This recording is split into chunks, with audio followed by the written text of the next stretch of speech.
আমরা মুক্তিযোদ্ধার শক্তি, আমরা মুক্তিযোদ্ধার পক্ষের শক্তি, আমরা বঙ্গবন্ধুর সেই আদর্শের কর্মী।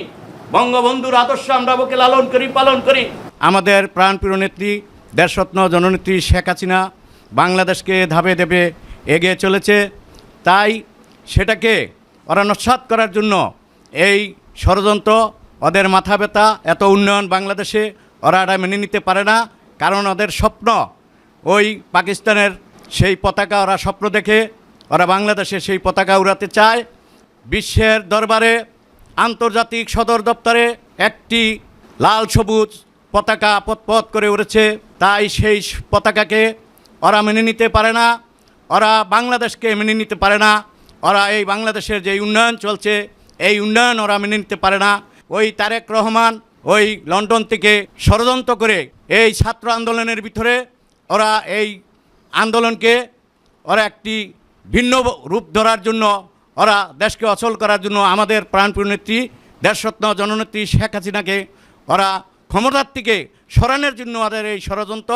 তাই বন্ধুরা আমার, ভাইয়েরা আমার, আমি বাংলার মানুষকে আহ্বান করব, এই ষড়যন্ত্রের বিরুদ্ধে আপনারা প্রত্যেকেই সজাগ থাকুন। এই ষড়যন্ত্রের বিরুদ্ধে আপনারা প্রতিরোধ গড়ে তুলুন।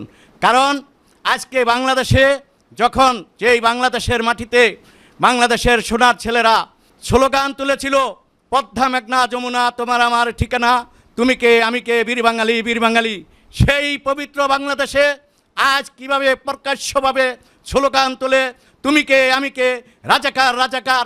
আমাদের দুঃখ হয়, আমাদের কষ্ট হয় যখন এই স্লোগানটা ওরা তুলে ধরে। আমাদের দেশকে বাঁচাই, জননেত্রী শেখ হাসিনার হাতকে শক্তিশালী করি। জননেত্রী শেখ হাসিনা যদি সুস্থ থাকে বাংলাদেশ ভালো চলবে, ভালো চলবো। তাই এই বাংলাদেশ মুক্তিযোদ্ধার বাংলাদেশ, সকলকে আহ্বান করব আপনারা সজাগ থাকবেন। আর যেখানে এই অন্যায়কারীরা অন্যায় করবে, প্রতিবাদে প্রতিরোধ গড়িয়ে তুলুন। আমরা আপনাদের পাশে আছি। দেশরত্ন জননেত্রী শেখ হাসিনা আপনাদের পাশে আছে। বঙ্গবন্ধুর কন্যা দেশরত্ন জননেত্রী শেখ হাসিনার স্বপ্ন এই সোনার বাংলাকে ধাপে ধাপে এগিয়ে নিয়ে যাবে।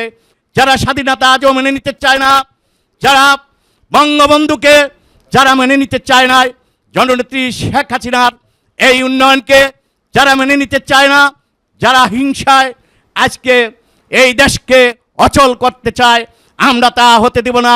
ঢাকা মহানগর হোটেল সুরাজ শ্রমিক লীগ সকল নেতৃবৃন্দ, সকল কর্মী ভাইয়েরা আজ প্রস্তুত রয়েছে। আগামী দিনে যদি কোনো এ ধরনের নাশকতা ঘটনা ঘটায়, আমরা তাৎক্ষণিকভাবেই তার ভাঙা জবাব দেব। জয় বাংলা, জয় বঙ্গবন্ধু।